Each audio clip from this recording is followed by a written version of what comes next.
Hey, what's going on, everyone? This is Peter Jennings, and I go by CSURAM88 across the daily fantasy industry. And I'm excited to be back again here at FantasyLabs recording another model preview for week 14 this week. And sorry it's getting out a little late to you guys. I've been traveling and actually just got into New York for the DraftKings Live Final. So excited for that and decided to preview the quarterback position, which I think is very intriguing this week with a variety of good options and we'll discuss some of the quarterbacks and how I think they'll be owned, especially for the DraftKings Live Final and other big tournaments that DraftKings has. So let's take a look here at the model that I built and the sliders that I used. Pretty consistent model with what I've done in the past, but I do have a couple other sliders that I think are interesting. I have Vegas score at 10 points. This is something I include in every model. If you guys have watched this, it makes a ton of sense to look for high-scoring games, and this is a good way to get exposure to that, or at least have that be weighted in the model. I have opponent rating at 20, and this is something I really like here at FantasyLabs. You can see here, basically looks at how well certain teams have defended the position. Specifically here, we're looking at quarterback. It leverages our plus-minus stat, which is proprietary here at FantasyLabs, and it certainly is helpful. I have a projected points per dollar at 30, so we have our projections here. You can sort by projection. You can also sort by our ceiling projection, our floor projection, and I think this is really helpful stuff. So I've been looking at a variety of different things in terms of the projections this week and who I think will rate out as the best guy, and we'll talk about that here in a second. I projected plus minus at 20 points, projected ceiling at 15, so I am looking for more of a tournament type model here, especially with the big live final this week. And then in addition to that, I have monthly salary change weighted at 5 points, which something to kind of take a look at and see how the guys have been fluctuating in price and try to take advantage of guys who might have had their price drop recently. So if you take a look here at who's rating well in the models, it is intriguing. Eli Manning is rated number 1, and obviously I can't use him in the live final, but if you're playing on the main slate, I think a Sunday Night Hammer with Eli Manning to Odell Beckham makes a ton of sense. I also like Sterling Shepard this week. So if you want to stack up Eli Manning, it certainly is a great deal at $5,500 for him.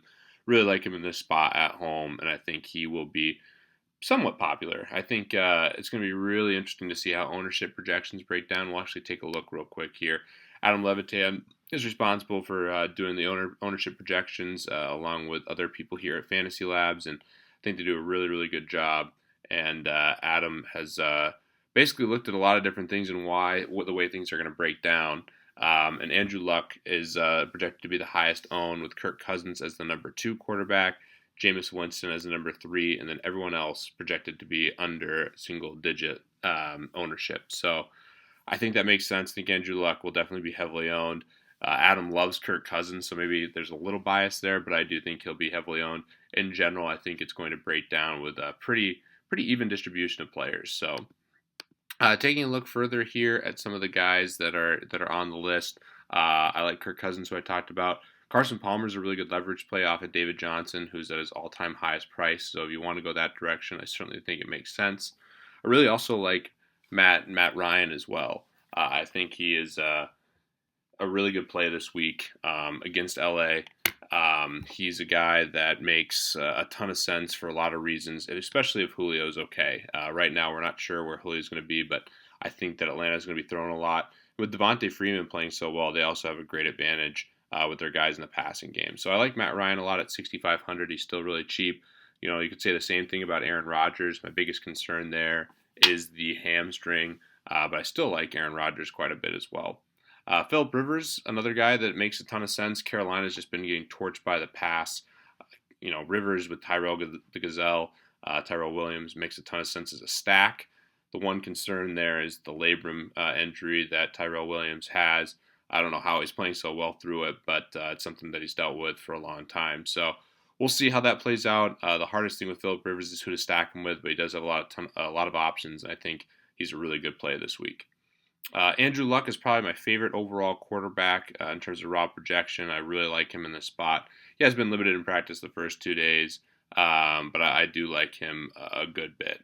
Jameis Winston is the next guy here on the list, and against New Orleans, Jameis to Mike Evans is going to be a really popular stack. I really like it.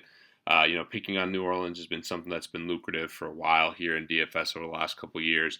And Jameis at home, he actually has a decent bit of upside as well. So I think that's a really good option. He has some rushing upside as well, and a guy I'll be taking a look at. Some quick other thoughts, just real quick. Drew Brees in the ultimate bounce back spot after burning people. I hope Simeon plays. If he does at 5,100, I certainly will be considering him. I would love to stack him with Emmanuel Sanders, potentially Demaryius Thomas. I think Russell Wilson is a really good play in Green Bay. Pay attention to the weather, but he clearly is back in form and looking really healthy, so I like him quite a bit. I like Dak Prescott as well in the Sunday night game, pairing him with Dez Bryant.